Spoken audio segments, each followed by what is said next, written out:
Will the Denver Broncos pull off the massive upset against the Baltimore Ravens? What's the number one key for this game? We're breaking it down and giving our final picks starting now.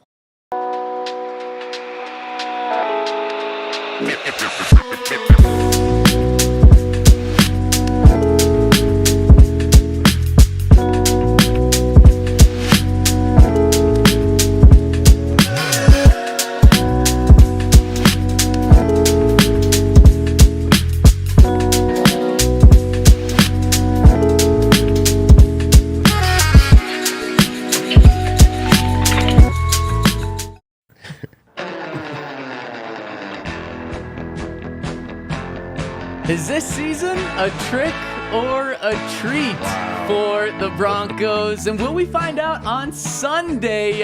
Happy Halloween, fellas. And we are live inside the Toyota Lounge in the DNVR Bar. Of course, Toyota Lounge is presented by your local Toyota stores. Check them out. And of course, we're presented by Bet365. Use that code DNVR365. Deposit $10, place a $5 bet, and you're going to get $200 in bonus bets, plus Altitude Plus courtesy of Bet365. Check them out, and thank you for checking us out today, where we've got Super Bowl 50 champ Todd Davis, Ryan Koenigsberg, you here behind the camera, and yours truly, Zach Stevens, rocking and rolling with you.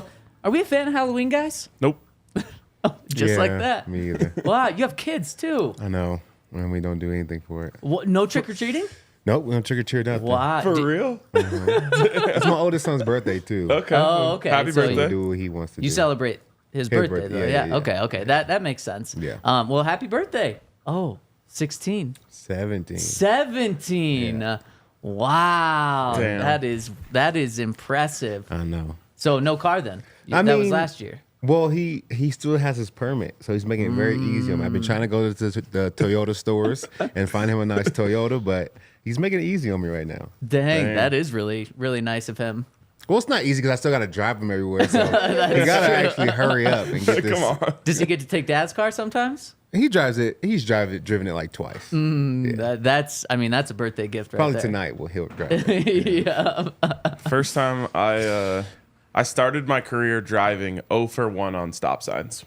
Wow. My mom was like, all right, I'm going to let you drive home from my friend's house to my house, which is like less than a mile. And I was like, Just blew I got straight this. through it. And like, she just goes, that was a stop sign. And I was already through it. And then I just slammed on the brakes. She's like, nope, that's not how this works. You throw it in reverse Yeah, to go go back. back. I'm good. I'm 1 for 1. My dad let me drive a little bit before I had my license, and I was going like 85 on the highway before I even had my permit, I should Wow. say. Jeez. Yeah. Flying. Cool dad. Yeah. For sure, that's fire. Wow. That's crazy. I did have to drive once. So maybe I did hit a stop sign on this time. I had to drive once when I was like 14. You had to drive? Yeah, I'm not going to throw anyone specific under the bus, but I went to a concert with a family member who was watching over me, and they ingested some substances that too lit. made it so they couldn't drive, and it was kind of like accidental. They thought they were ingesting a normal substance that wasn't normal, and they were just like, "Dude, I don't think I can drive us home. Like, can you drive us home?" This was like pre-Uber, and I was just like, I could try. I can try. You got to give him credit. That's a little bit responsible, right? Yeah. If you know you just can't, I think that's better than like me trying, you know what I'm saying? For sure. Oh, definitely. Some news coming down right now. Do you guys want... Wait, do you like Halloween?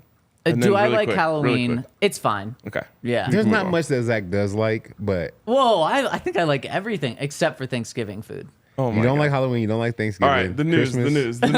The news. Okay, well, it's Halloween. Do you guys want the trick or the treat? Treat. The treat. Bo Nix was just named the AFC October Rookie of the Month. And this shouldn't be a surprise because he dominated the month. He was 3-1 in October. The Broncos are 3-1. He had the most touchdowns. He had 9 total touchdowns. He had 7 passing, touchdowns to 1 interception. That was the best touchdown to interception ratio among rookies. He had 870 passing yards, which was the most among rookies. There's one other stat that I'm missing, but pretty much he dominated this entire month, and we're talking about a good batch of rookies too. Obviously, Jaden Daniels, Caleb Williams, Drake May has started to play over this past month, and Bo Nix has been the best of them. It's pretty crazy, man. And I always talk about how award narratives are written in the first 3 weeks. And so Bo Nix was kind of just removed from this conversation about the best rookie quarterback and, rookie of the year and all this stuff.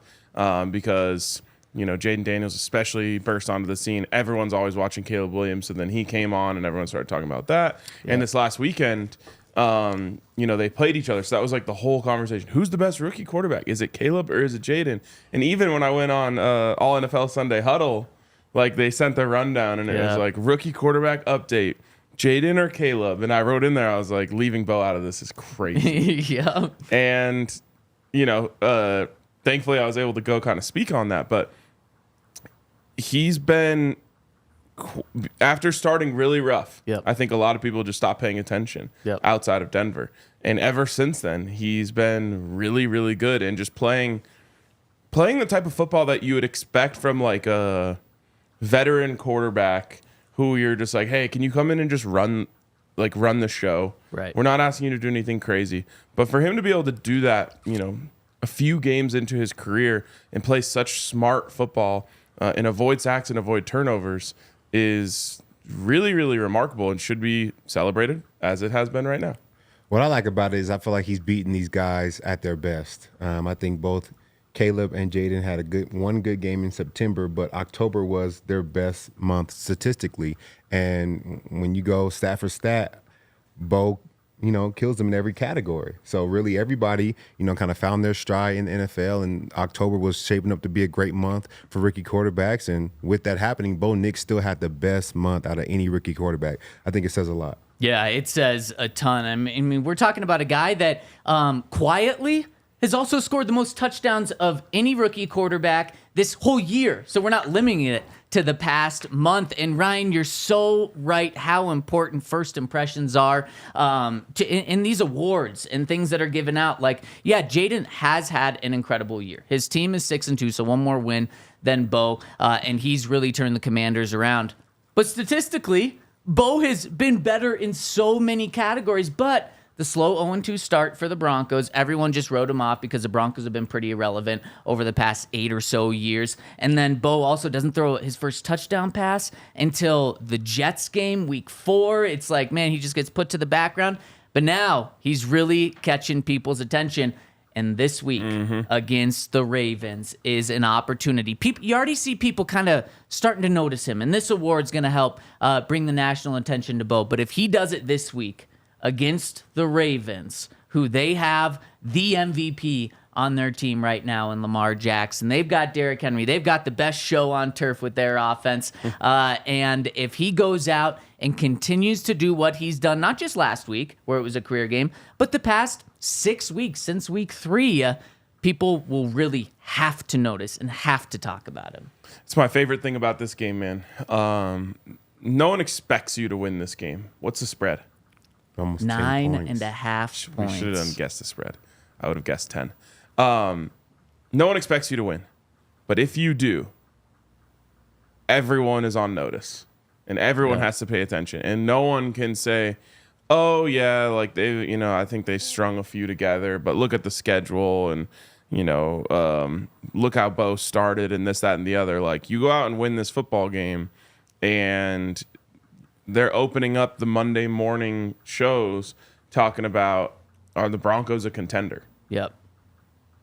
100%. And then you get Kansas City, another big opportunity to really stamp it. But either way, no one expects you to win these next 2 games.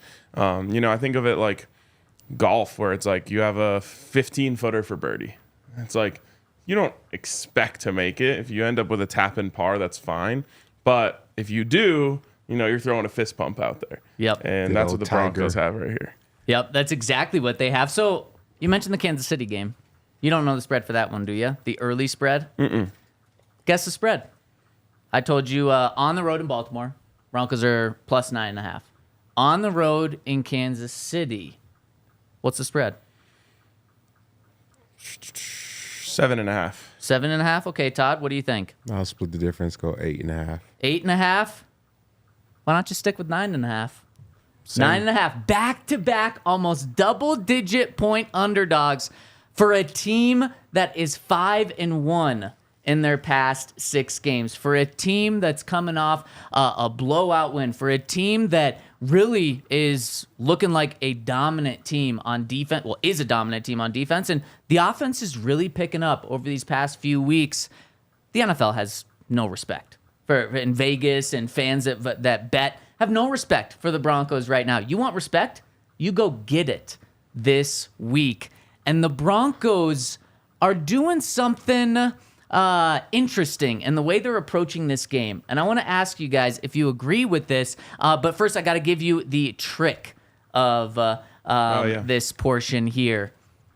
Some people don't believe in the Broncos and have them as 9.5-point dogs the next 2 weeks each game because they say, well, we don't believe in Bo Nix. We don't believe in this defense. And they look at the Broncos' schedule and they say, well, they've played the Bucs, who are now struggling. They played the Jets, who are trash. No one was saying that before the season, but revisionist history there. And then they beat the Panthers, and they haven't played any really good teams. And there's one stat out there right now. The teams that the Broncos have beat are on a collective blank game losing streak. What would be your guess? So the Broncos have beat 5 teams this year. Collective? Collective. Let's just do 5 times 4. I don't know if it's in 4 games. 20-game losing streak. It's a lot. So I'll just come back 1 week and say 15. Todd's right on the money. 20-game losing streak. Now, the Broncos have had a part in that, but you look, the Bucs have totally fallen off. The Jets have totally fallen off. The Raiders have totally, I guess the Raiders had the Ravens win, but they've totally fallen off. Who was after that?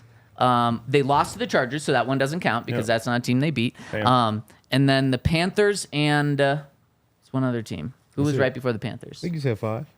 Oh, the Saints. Saints. They've Saints. also completely fallen. So that's what some people are saying. And you know what? From a national perspective, sure, it's like I want to see the Broncos play someone good. I want to remind people, when they played the Bucs were really good. When they played the Jets, people believed in the Jets. So like a bit revisionist history looking at that stat, but that's why this week can be huge to just completely get rid of that. Let me just ask you this, though. The Broncos are 5-3. Mm-hmm. Is 1-2 in the next 3 weeks acceptable? Sign me up right now. Yeah. That's what I thought, too. And that's the luxury that you got yourself by winning these games that you were supposed to. But there, the Panthers game is an easy game. But going on the road on Thursday Night Football to the Saints is not an easy win. So by winning that, taking care of business this last week, you have afforded yourself the ability to lose to 2 teams that you're almost 10-point dogs to and still be in the mix. And, maybe you do pull off one of these wins and now you're really, really in the mix. But you can lose the next 2 and win against the Falcons and still have a winning record. Yep, 100%. And that's why getting these easy games was so important. And that's why I believe in the Broncos, and I trust the Broncos. Like Henry, and I understand why he was nervous about the Saints game going on the road Thursday night, a tough environment. Then the Panthers, man, is that a trap? And a lot of people were worried. And I said, you don't have to worry. This is a good team. Now you really don't have to worry. This is a good team. We're going to find out this Broncos team is a great team.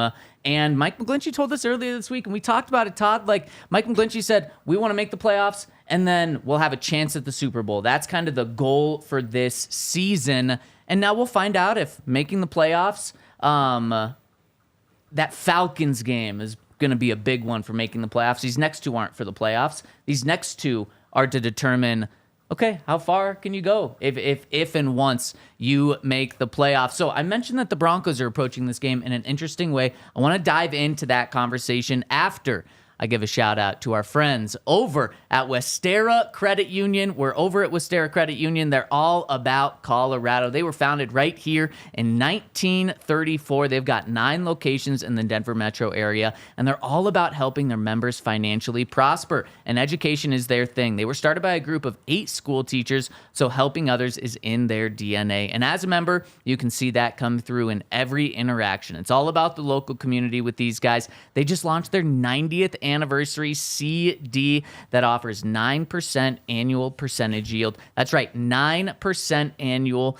yield on a 5-month certificate of deposit. And you can start earning high rates on balances as low as $500 and a max of $3,000. And of course, they're insured by the NCUA. And this will only be offered for a limited time, so head to westeracu.com to learn more. Early withdrawal penalty fees apply. You could reduce earnings. Rates are accurate as of September 1st, 2024. New money and in-branch offer only. Limited time offer subject to change without notice. Review membership account agreement, disclosures and information guide for additional details. Membership eligibility required. Insured by the NCUA. And shout out to our friends about UC Health and their Ready, Set, Go challenge. You know, the goal of the challenge is to get Colorado back to its rightful place as the healthiest state. And they want to make sure that you're getting 8 hours of sleep. They brought along Coach Prime and his persona Sleep Prime. And he just wants you to know that 8 hours is the magic number of sleep. And make sure you get a good night's sleep. Make it a priority. Don't sleep on sleep. It's super important. Make sure you put your phone down. You can try some guided sleep app and some meditation apps. I actually tried one last night. It was for my kids. I put it on. I stayed in the room with them. And before I know it, they're knocked out. And I'm yawning like, oh, I'm tired. I wasn't even trying to go to bed. But make sure you make getting good sleep a priority. And if you want to join UC Health's Ready, Set, Go challenge, you can click the link in the show notes or go to www.uchealth.org/Ready, Set, Go. All right. So in my 9 years of covering the Broncos, whenever there's a big game, media gets hyped about it. The fans get hyped about it. And I'm sure the players and coaches get hyped about it. But when they're asked about it, what do they typically say? Just another game. Just another game. 1-17 here. The biggest game is the next one on the schedule. They throw all the cliches out. But Todd, you guys are lying, right? Who's lying? The players and coaches. No, it's one game at a time. Oh, stop this. Yeah, I think we're not telling the full truth there. Exactly. Not the Broncos this week. And I'm shocked about it. And it starts with Sean Payton, and it trickles down to the rest of the team. Sean Payton said this Ravens game is, quote, the toughest challenge to date by far. That's saying it's tough, but not necessarily building it up to be a big game. Cortland Sutton said, we've aligned ourselves where we can make this a big game. He said, we're a team that can contend, and we feel like we compete with anybody, and we want to show that this week. So building this game up. Bo Nix said this game is important for us, and it's going to be important for the Ravens as well. And Pat Surtain said, we know Baltimore is a good team, but we believe in ourselves too. Do you guys like that the Broncos aren't shying away from this, especially publicly? I do. I think it was with you last week, right, when I said that I've learned this year that you actually can want it more than your opponent. Yep. You actually can win a game during the week by out-preparing them, by, watching that extra hour of film. Like, I understand that it's just another week and you should prepare that hard every week style, but there just are going to be guys, like maybe Bo Nix really is preparing because he's preparing to his full capacity every week. But there might be a guy 23rd on the roster who's saying, all right, no, for real, I got to lock in this week, and I'm gonna spend an extra hour watching film. I'm going to pay extra attention in meetings. I'm going to do everything I can to win this game. So I think that as a team, it's okay to acknowledge, like, you're a heavy underdog, yet you have a chance to make a statement to the world. Everyone take it up a notch this week. Is Ryan right? Do people do that?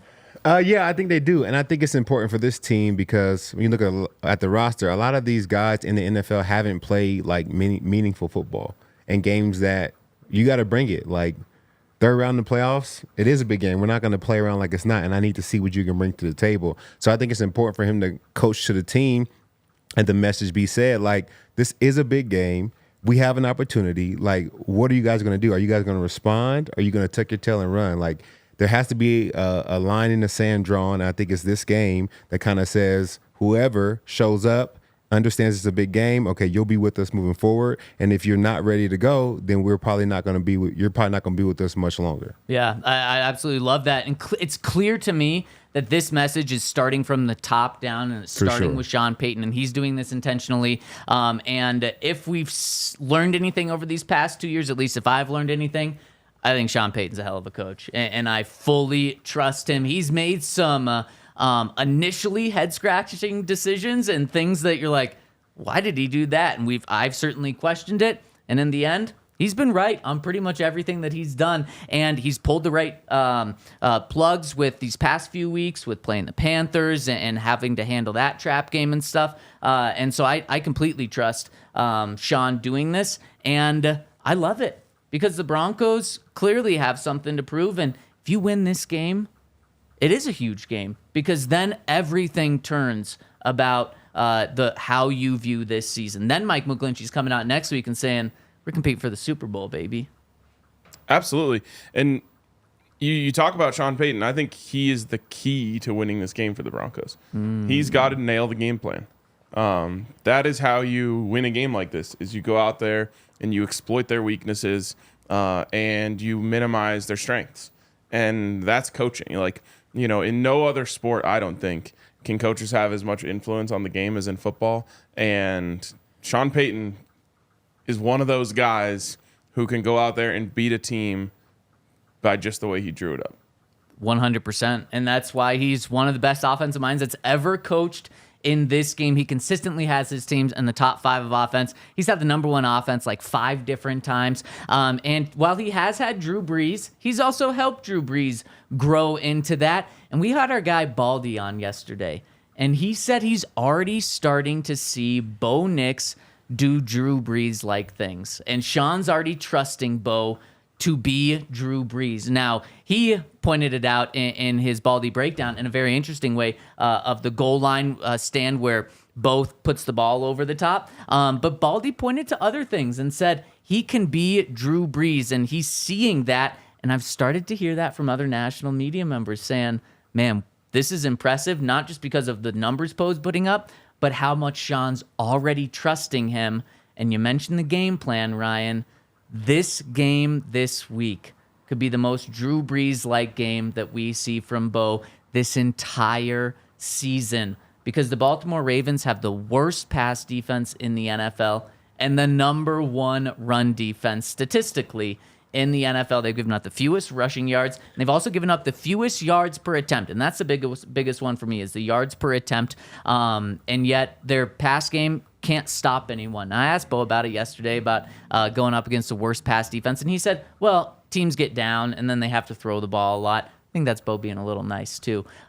If there's going to be a game plan that's drawn up, it's probably going to be one where, man, Bo, you're going to throw the ball 40 times here, and you're going to have to win this for us. Man, it would be exciting to see if he could pull that off at this stage of his career. I will say, watching him, I know it was the Panthers, but the throws that he made last week were throws that, in my opinion, he wasn't even sniffing in the first couple weeks. Yep. And so seeing him go from looking lost to looking completely in control against the Panthers and, making throws to all 3 levels of the field and, throwing the ball to spots that he knows are open was really encouraging. And so, like, there's part of me that wants to be like, let's go. Like, pedal to the metal, chips on the table. Can he do that? Can he throw for 40? Can he throw 40 attempts against the Ravens and beat them? And then there's another side of me that's like, whoa, slow down. Let's make sure that this confidence and this momentum continues moving in the right way. Don't put him in a position where you're saying the whole world is on your shoulders. We got to go beat the Ravens as 9.5-point underdogs, and it's on you.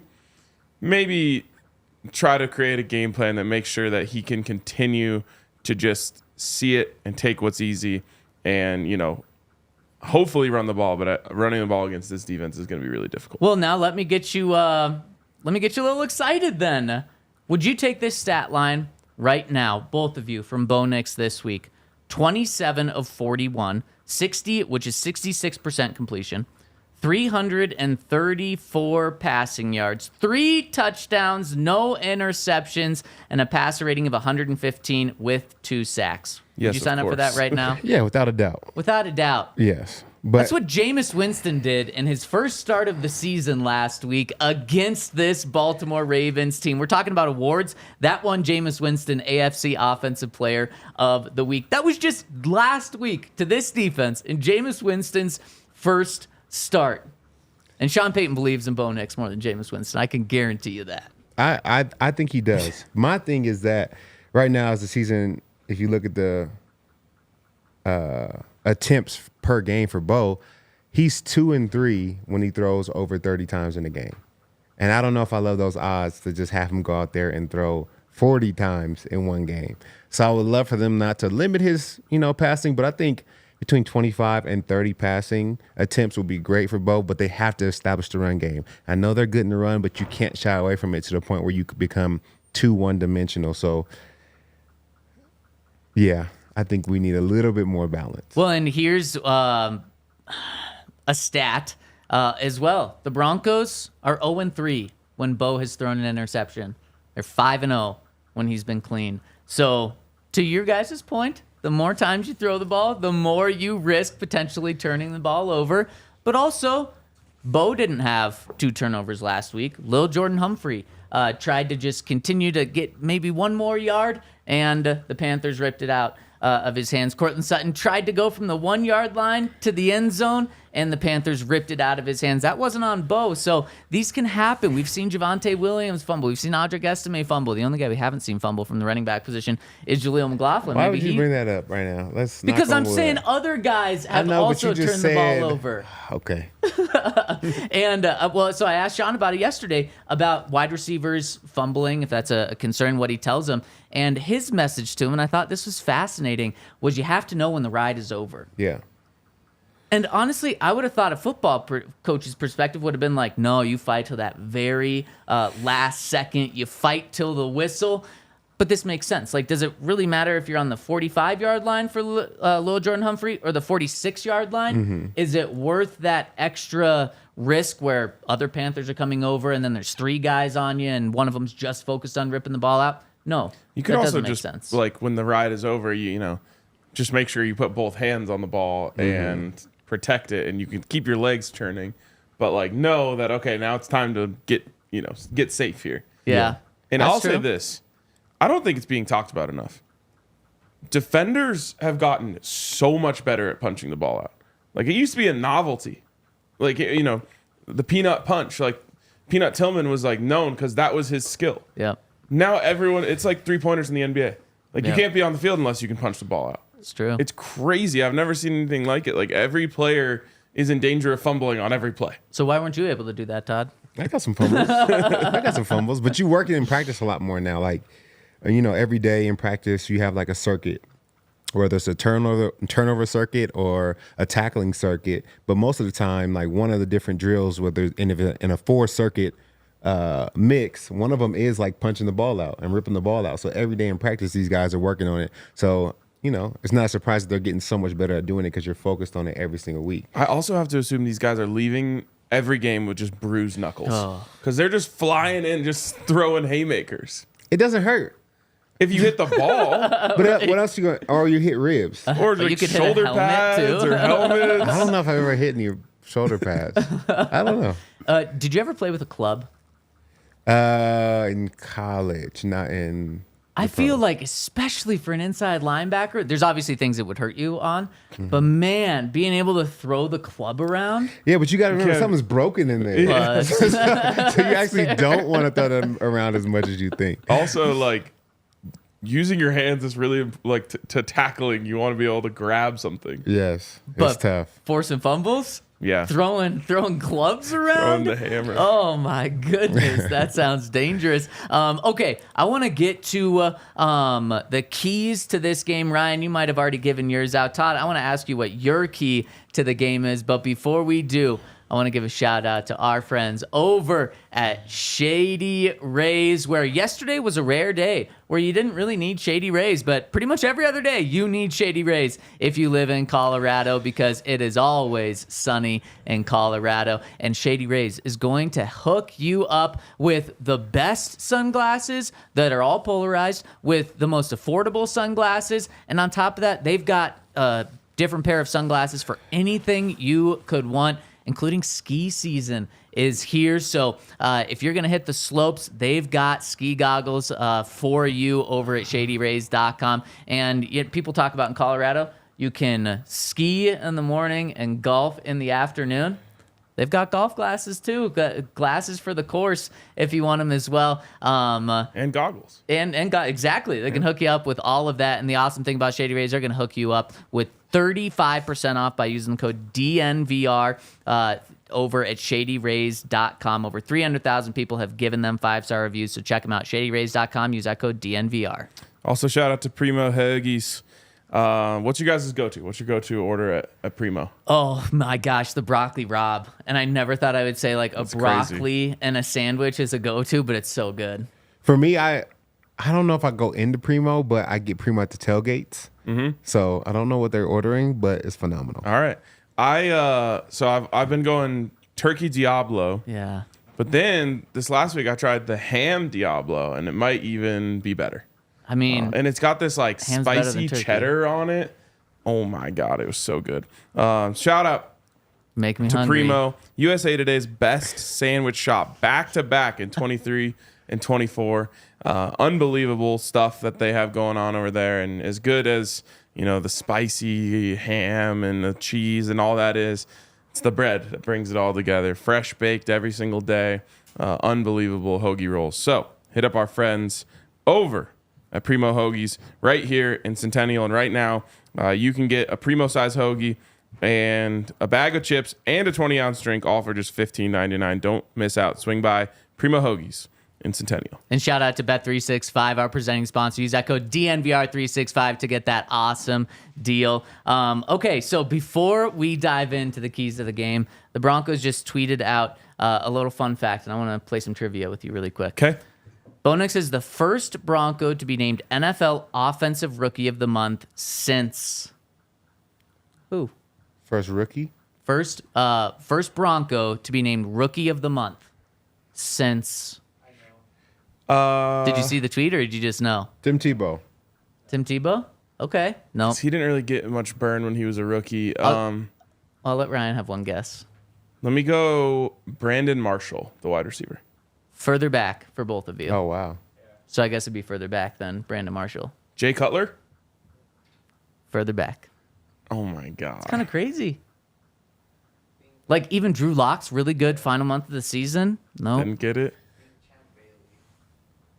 Clinton Portis. Clinton Portis. Yes, exactly. You knew it because you saw it in the comments. Oh, yep. There you go. Now that you say that, I remember seeing his name in the comments. Yep. Alex fishing in the comments. Clinton Portis got it. 2002. That's kind of crazy. No, that's really crazy. This award's given out, 4 or 5 times a year? Because there's that many months in a season? Right. And we're going back 22 years? So it shows just how difficult this actually might be to get. Man, there's some great players who didn't get that. Yeah. Or Von Miller. Yeah. Offensive player of the year. Yeah. Well, that makes sense. Broncos It's hard to be good for a month, too. Like, Yeah. you have, bad game every now and then. Like, he was really balling for the whole month of October. That's hard to do. Yeah. I mean, 1 interception for an entire month, that is MVP sort of stuff. That's 4 interceptions for the entire season. You're doing that. And 7-to-1 touchdown to interception ratio, that's a 30-4 season. That's literally MVP stuff right there. And that's what Bo Nix was doing. Plus, he ran for 2 touchdowns on the ground as well. And a little fun fact about Lamar Jackson, Bo Nix. Bo Nix has twice the number of rushing touchdowns as Lamar Jackson this year. Sorry, sucker. I don't think people, obviously a lot of people do, but I don't know if everyone remembers how cool Clinton Portis was. Oh, my gosh. He was so, like, I feel like the Broncos need a player who brings that swag from the U back to this team. So you're saying who's their quarterback? What? Cam Ward. Cam Ward. Well, I don't think we need a quarterback Little right now. RRPPO. They do have a pretty sick running back, Damian Martinez. That's true, man. Yeah, the U had. I feel like the U's totally lost the U. Cam Ward brought it back, bro. That's true. He really did. But the Broncos can't draft him. I know. 'Cause they've got Bo. They've got that guy. Okay, so Todd, what is your key to victory for the Broncos this week? We talked about stopping Derrick Henry. I think that's number one on my list. But I also feel like you have to make Lamar Jackson make mistakes. I know it's going to be hard to do, but I think that for our defense to be elite and to keep them off the field or get them off the field as quick as possible, 3 and outs are great, but we need to, force a fumble, peanut punch, cause a turnover, interception. Like, we need, the guys in the back end, the safeties, the corners to find a way to make some plays this week because Bo's going to need help. It's not going to be an easy task, even though their defense is struggling against the pass. Putting our team in good field position, I think, would be very key for our offense to be successful. So let's get some turnovers, force some fumbles, and I think we'll have a good day. So which one? I can't just say turnovers. No, you can say turnovers. That's fine. And I'm gonna go with what you originally said. I'm gonna go stopping Derrick Henry. That's going to be the key to this game. We talked about it yesterday in the wins that the Ravens have. Derrick Henry's ran for an average of 149 yards per game, and the losses 67. That's the key. You have to make them one-dimensional. And Pat Surtain, I was surprised he admitted this, but he said that's what our first focus is on, is stopping Derrick Henry, then make them one-dimensional. And I really like the Broncos front seven, but I really trust the Broncos secondary. Yeah. And so if you're able to stop the run, I trust Pat Surtain on Zay Flowers. I trust Jaquan, and I trust Riley Moss on the outside. I trust this secondary to be able to contain. Now, this isn't, you're not going to win this game if you're only scoring 13 points. You're not going to be able to hold the Ravens to 10 points. They're the first team, they're like the third team in NFL history to score at least 20 points and get at least 375 yards of offense in their first 8 games of the season.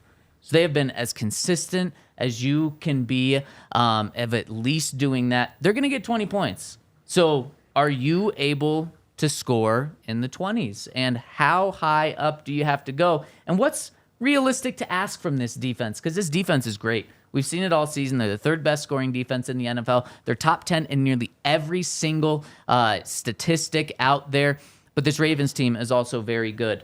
So when you look at this game, what's realistic to ask this Broncos defense to hold the Ravens offense to? 24. That's always been my magic number. Yep. You always ask the defense to hold them under 24. You always ask your offense to score more than 24. And it stays the same even going against this technically the second best offense in the NFL? Yep. That's the number. The standard is the standard. Our goal as a defense was always 18. Like, if we could hold them to 18, then, we didn't have the best quarterbacks throughout my career.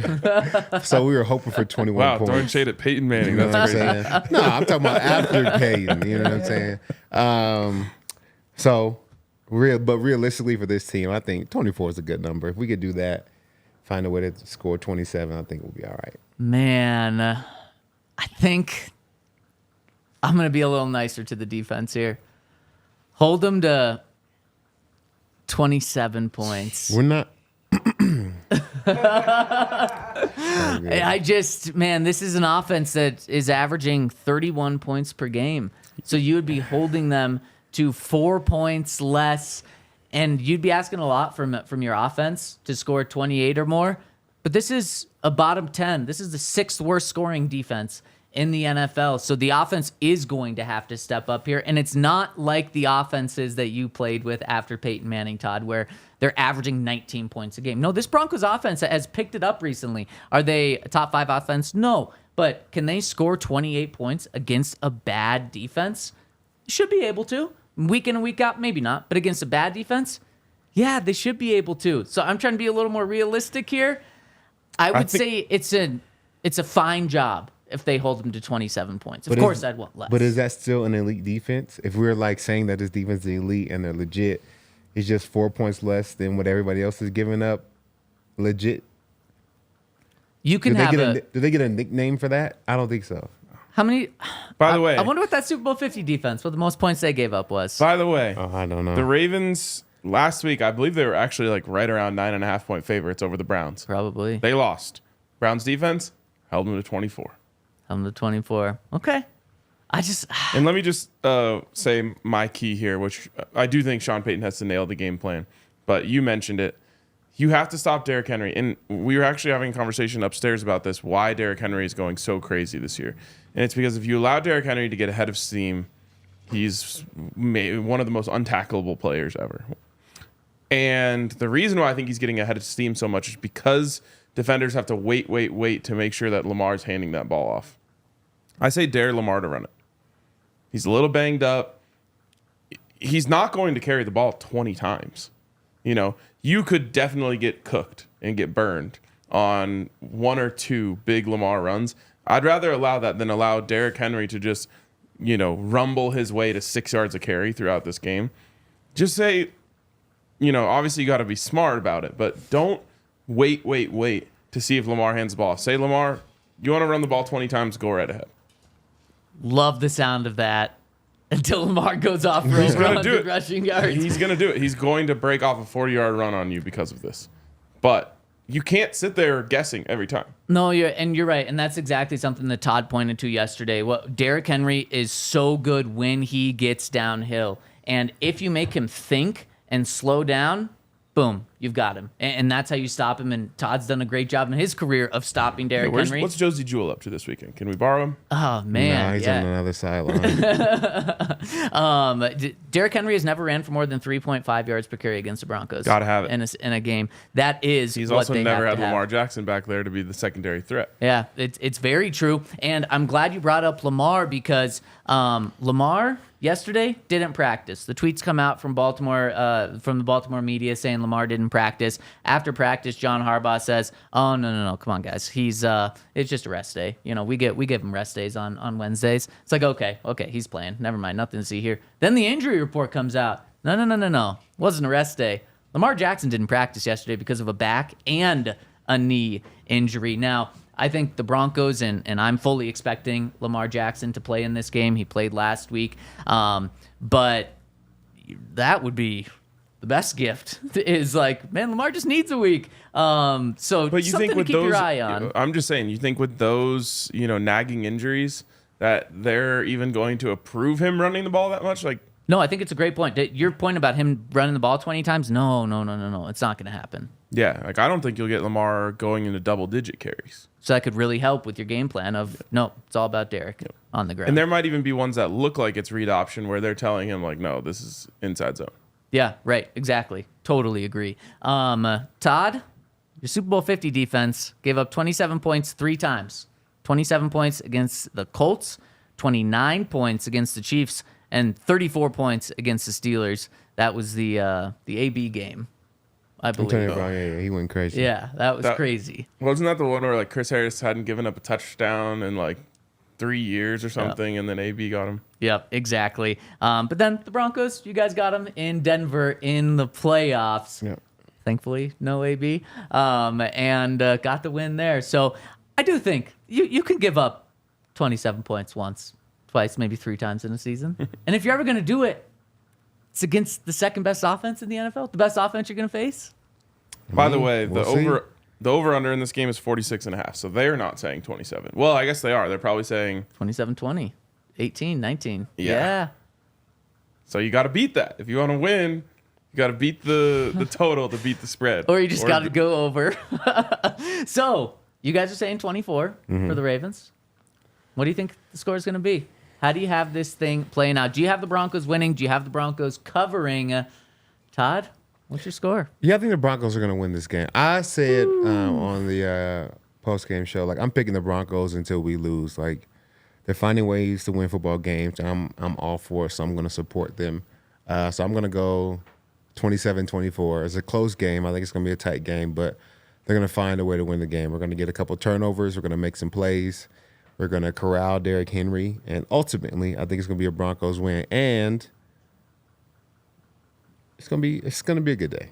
Let's go. That would be an awesome day. Ryan, are you buying it? Yeah, but I'm going slogfest, ugly game. This is a win for the defense. They find a way, and the offense does just enough. Give me Broncos 22, Ravens 19. Whew. That would be the first time this Ravens team hasn't scored 20 points, and that would show, to Todd's point, like, man, you want to be an elite defense? Show it this week. That would be showing it. Bo Nix would be getting some credit for this game for getting the win, but this defense would be the story on those national shows come Monday morning, as it should. I am going... the Broncos do just a little bit better than I was expecting in terms of points given up. The Ravens scored 26 points. But the Broncos offense, this is a bad Ravens defense. Broncos scored 27 points, just pull out the upset victory here. We've all got it, a close game. We've all got the Broncos winning, except for Henry. Henry's got the Ravens winning 23-21. We've all got the Broncos covering the spread. Yep. I love the plus 9.5 this week. And that just seems like a wild number from a team that's figured it out since week 3. And if you were going to tell me the Broncos struggle at any point this season, I would say have it be the first 2 weeks of the season, and then they figure it out. And also I would say that makes sense. They have a rookie quarterback who's figuring this thing out. So this is a team that the nation's sleeping on. In the Toyota chat, we got people saying 27-23 Broncos. Max is saying 17-20 Broncos win. Alex is saying 21-20 Broncos. Got a lot of Bo-leavers in this Broncos team in the Toyota chat. So before we get to other picks around the AFC West, let's say the Broncos lose this game. Is there such a thing as a moral victory for this game, Todd? No, but we all understand that if they lose this game, it's not the end of the world. And as long as it's a close game, I think that's all that matters. You beat the teams that you were supposed to beat convincingly. It's a team you're supposed to lose to, but if you lose to them by 2 or 3 points, I think the national narrative is still, hey, the Broncos might be more legit than we think. So I think everything is like, it's a step stool to get to where you want to go to. And sometimes it's beating the best teams in the league, and sometimes it's getting really close and feeling like we're one play away from beating them. That kind of springboards you into being your best self. So I'm not mad if the Broncos lose this game, but I want it to be close. Fair. Ryan? What was the question? Is there a moral victory? Can there be a moral victory in this game? Yes. And I hate saying that, but yes. I agree. It's just an opportunity, like, if the Broncos lost, you said 27-26 was a win? Yep. If they lost 27-26 and Bo threw for 300 yards, like, there's just no way we're saying, like, this is unacceptable, a loss is a loss. Like, we're saying, like, damn, we could go get the Chiefs next week. Their offense isn't as good, whatever. In the end, you have to remind yourself that the whole point of this season is Bo Nix's development. Yep. And if he goes out there and gives his team a chance to win against a really good team on Sunday, then I think in any game that Bo Nix plays well, it can technically be a moral victory. It's very fair. And Alex Fishing says moral victories don't exist in the NFL, in my opinion. And inside the locker room, probably shouldn't exist. But from an outside perspective, hell yeah. Keep this within a touchdown-ish. I don't want it to be a 14-point game and the Broncos score a touchdown with 20 seconds left in garbage time to make it that. I want it to be a real within a touchdown game. And if the Broncos keep it within that, you just played one of the best teams in the NFL on the road in Baltimore, and you kept it within a touchdown. Yeah, I think you're feeling pretty good. And the Broncos have set themselves up in a position where these next 2 games are gravy. Of course, you want to win them, but you don't have to win them, just like we talked about. Now, that Falcons game, you might kind of have to win if you lose these next 2. But these next 2 games against the Chiefs and the Ravens, this is all just for the whipped cream on top of the sundae. If you get one of them, oh my gosh, is it incredible. So I do think that there can be a moral victory here because of how tough it is. It's a 9.5-point spread. Vegas and the people don't believe in the Broncos here.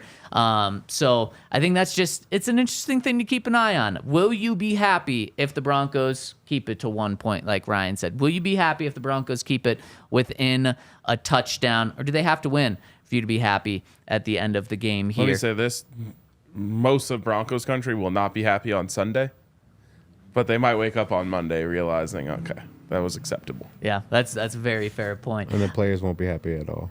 Yeah. Because they're not looking at spreads. They're not looking at anything. Yep. They're just looking at, could we have won the game and we lost it? Like, Yep. And that's how I want the players to feel, though. And Sean's definitely going to make them feel that way, I'm sure. And that's what you have to have. Yep. So then one more question before we pick the other games in the AFC this weekend. What's a tougher game in these next 2 weeks? Baltimore in Baltimore or the Chiefs in Kansas City the following week? I feel like Baltimore is tougher because the Chiefs' offense is struggling. They're not doing well. I think our defense can play better than them. They do have a really good defense, which will be a good test for Bo Nix and his abilities. But we've already won in Kansas City. We did that last year. Like, that whole, losing streak and everything, like, nobody's thinking about that anymore. Like, Kansas City is just another team on our list of opponents, and we feel like we can win this game. Baltimore, I feel like it's been a long time since we played in Baltimore. It's going to be cold. It's going to be a different type of atmosphere. Plus, we're playing like a very formidable opponent on offense. Like you said, Derrick Henry, Lamar Jackson, very, very talented. Even though their defense is struggling, it still is more pressure on Bo Nix to succeed. I feel like this is a tougher game all the way around for the Broncos. It's this one. I used to push back on this heavily, but I think over the years it's become more of a thing. Early start on the East Coast. Yeah, you were the big pushback against that. Yeah, well, back then it didn't matter. Yeah. But ever since then, it's mattered a lot more. It's true. That matters to me. I think that the Ravens are more dynamic than the Chiefs right now. So I think they're harder to defend. And, yeah, I think this one's tougher. I'm going to take the opposite. I'm going to say the Chiefs is a tougher game because I don't like the matchup there. I like the matchup for this game a lot better. It's the Broncos' strength of defense going up against the Ravens' strength, and so I like that matchup. And then on the other end, I really like that Bo has an easy matchup, at least on paper, against this Baltimore team, whereas it's the opposite. In Kansas City, it is Bo Nix having to go up against a great defense, a great secondary, a team that can stop the run. That's going to be so tough on the offense. And while the Broncos defense has to go against Patrick Mahomes, they can handle that. We've seen the Broncos just historically, Todd, when you were on the team, and then since, Broncos defense has really, for the most part, done a great job against Patrick Mahomes. He has not looked like, in most games, Patrick Mahomes that he looks like when he plays other teams. The Broncos, and this started with Vance Joseph. Vance Joseph was the coach when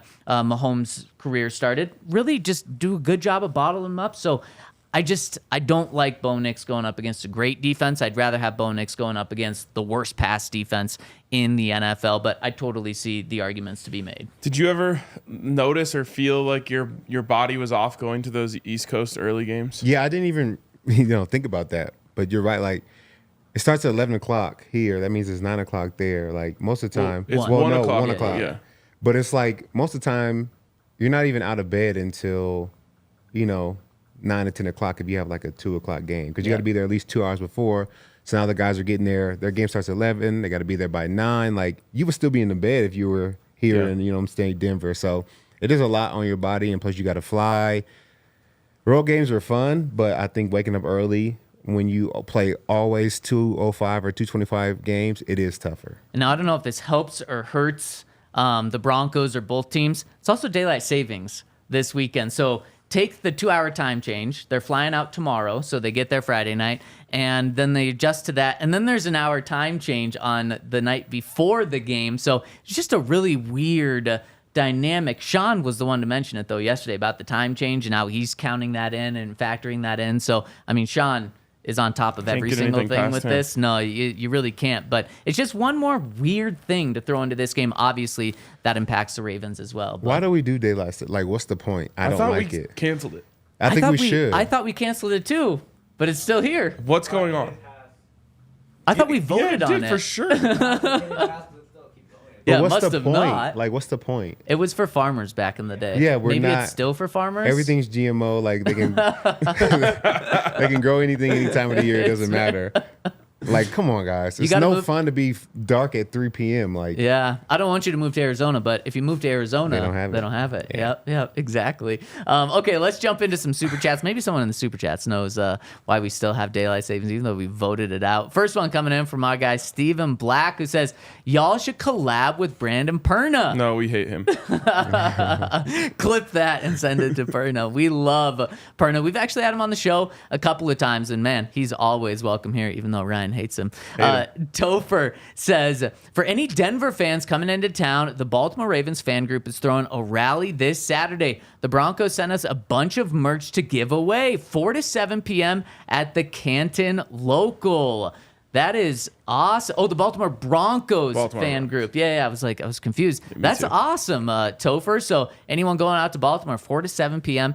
at the Canton It's kind of sick Local. the day before.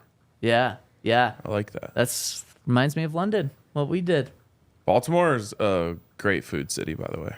great seafood. Yep. So I heard, speaking of seafood and Baltimore food, the Baltimore Ravens give out at halftime crab cakes to the media only on big games. Do you think they will deem this a big game? What? Yeah. I mean, I feel like that would have to be delineated by like Sunday Night Football, Monday Night Football, or something like that. They're not like the PR staff is like, I don't think making the call of like, is this a crab cake game? Well, how it was said yesterday was it's not like primetime games. What? It's big games. Damn, I hope they don't. You hope they don't? Yeah, disrespect us. Oh, okay. I like that. You think they will? Is this a big time game for the Ravens? I don't know. Maybe not. They crab cakes. better think it is, or else they're going to be 5-4. I love that. Yeah, maybe we get like oysters. Oysters aren't as good as crab cakes. Maybe you guys, the community gets oysters. Or something. I'll They take give it- oysters Still over seafood. crab cakes. Oysters over. I like oysters a lot, but I think crab cakes.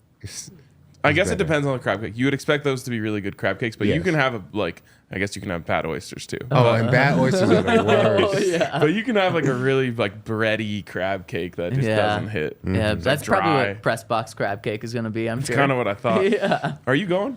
I'm going. Yep. Nice. So I'll be able to tell you if this is a crab cake game for them. Would you eat a soft shell crab sandwich? Yes, of course. I don't know if it's in season. I can't remember if it's in season anymore. You should if it is. Yeah. Oh, definitely. So I'll let you guys know, but this is a Jim Nance, Tony Romo game. And whatever you think about Tony Romo, Bring in that's- the crab cakes. That's the number one crew right there for CBS. So I didn't know they did morning games. I thought they only did afternoon. I agree. Yeah, but Broncos got him. All right, next one coming in from Evan, who says, if I learned anything from 2013 and 2015, it's that great defense, great beat offense every time. Ravens can have their yards, just got to hold them to field goals in the red zone. Broncos win 27-26. Boom, exact same score prediction, Evan. I love it. What are you, a Costco guy? What? The boom? The boom? Oh God! Is that Is a this Costco another thing? reference that went over your head? Of course, yeah. I don't have time to explain this to Because you. I'm a boomer? You gotta explain it because I'm trying to figure it out. Yes, I There's got a- Todd. There's a famous group of TikTokers called the Costco guys, Oh, jeez. No, never heard of them. and they do the boom. You know, Oh, it sounds really funny, though. it's actually somehow it's one of those things that's so annoying, but then it's come back around to like now it's funny. Yep. Like in Family Guy, when Peter hits his knee and he just goes, and he does it over and over again, but it goes on for like 3 straight minutes. I hate family or adult cartoons, so never I watched told you Family that. Guy. I told you there's not much that Zach likes. I started the show by saying that. What is this You guy? did. What do you do? Sports. Me too, but like, what else do you do? I don't know. Do you like sports. read books or Oh, something? definitely not. No, I'm not a I don't reader. know. I don't know. What he does. Like, even because I consider myself a sports only guy. Yeah. But like, I still understand what's going on in the world. Yeah, I don't know how I don't. I'm going to have to like log what I do. Yes, please give us a daily journal. No, don't get too in depth though. Just, No, not I'll leave the journal on the outside of the bedroom. How Okay, about for that? sure, for We sure. got one more super chat from Rodney who says, hopes not has another big game, 1 sack and 4 TFLs. I have Broncos winning 27-23. Go Broncos. I love it, Rodney. Man, Sternad would be a huge piece here. And yesterday, Sean Payton said that he hinted that Quan Alexander will eventually be on the 53. So he's kind of that guy to step up with Cody Barton, with Justin Sternad. So continue to expect more from him. We got a couple more games to pick right now. Chargers at Browns. Who do you guys like? Do you believe in Jameis, or are you taking the Chargers? Jameis for life. Jameis for life. Funniest player in NFL history Oh my without gosh! trying to. You don't even have to. He don't need a script or nothing. He's just him, Yeah. and he's hilarious. Yes. Is he a good Bro, football did you player? see the one this week when he said, we got to play for the logos on our helmets? Oh, wait, we don't have logos on our helmets. Too good. This is the only team you could say that about, right? Yes. Oh, my gosh. Todd, you taking the Browns? No, I'm gonna take the Chargers. Todd's taking the Chargers. I'm rocking with Todd. I'm going Chargers. Henry's going Browns. We got to do some speed picks here. Raiders at Bengals. Give me Bengals, right? Yeah. Yeah, Bengals, but they are not good. I'm still just worried about them coming back and that Week 17 Broncos-Bengals game meaning something for the playoffs. I mean, historically, they get better as the season goes on, but it's still not hasn't. Usually, it happens like Week 5. Yeah, it's very true. Yep. And then final game of the weekend, Monday Night Football, Bucks at the Chiefs. I think the Chiefs are like 7-10 point favorites in this one. Again, will the Chiefs be undefeated when they play the Broncos? Yes, and what's so annoying about it is that you're gonna watch this game the entire time, being like, "What? How are they doing this?" Yep. Like, and that's every week for the Chiefs. Yep. You turn on the game and I'm like, oh, here it comes. This is the one they blow. And then it's like they make like 2 plays that they need to at the perfect time and they win. Henry's going Chiefs. Todd, you going Chiefs? Give me the Bucks, man. Going Bucks. go. I Bucks are gonna love get it it. done. Baker. And the good news is the Chiefs will be playing on a short week when they play the Broncos. Enjoy the game this weekend. We'll be back on Sunday for the pregame and postgame show. Thank you all so much for rolling with us. We'll see you next week. We all silly like the mayor.